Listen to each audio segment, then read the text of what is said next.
1년이 되게 됩니다. 또 상임법 적용의 묵시적 갱신의 경우 10조 5항에 의해 임차인만 계약 해지에 통고를 할 수 있게 되어 있고, 임대인은 통고를 받고 3개월이 지나면 해지가 되고 임대차는 종료하게 됩니다. 그렇다면 민법이 적용되는 묵시적 갱신은 어떤 것이냐?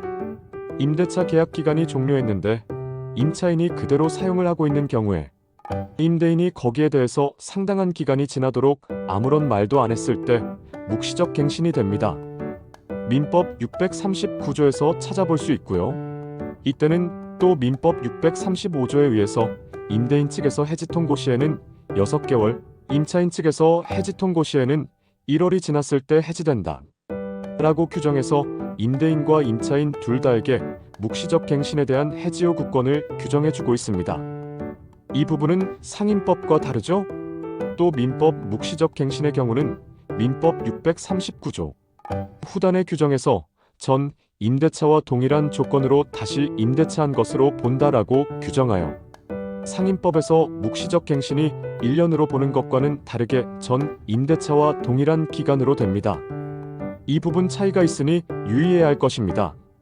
결국 정리하면 보증금이 초과되는 지역이어서 상임법이 적용 안 되는 상가임대차라도 계약갱신의 요구에 의한 갱신은 여전히 상임법이 적용되어, 즉 보증금 액수와 상관없이 갱신 요구에 의한 갱신이 되었다면 전 임대차와 동일한 조건으로 기간도 1년이 아닌 이전과 똑같이 되는 거고, 환산 보증금이 범위 내에 있어 가지고 상임법이 적용되는 묵시적 갱신이 되는 경우는 임대인이 임대차 계약 종료 6개월 전부터 1개월 전까지 임차인에 대해서 계약갱신 거절의 통지 또는 조건 변경의 통지를 하지 않은 경우 묵시적 갱신이 되게 되고, 이때는 기간을 1년으로 보는 것이고 해지 통보도 임차인만 할 수 있는 것이고, 보증금이 범위 내에 있지 않아 상임법이 적용되지 않는 민법상 묵시적 갱신이 되려면 임대차 계약 기간이 종료했는데 임차인이 그대로 사용을 하고 있는 경우에 임대인이 거기에 대해서 상당한 기간이 지나도록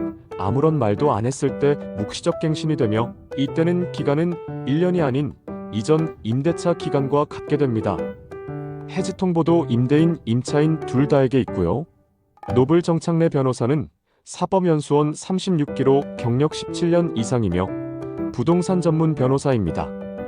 031-552-2100 대표번호로 문자 및 전화 상담이 가능하며 카카오톡 비즈니스 채널을 통하여 1:1 비밀 채팅 상담도 가능합니다. 고정 댓글을 확인해 주세요. 감사합니다.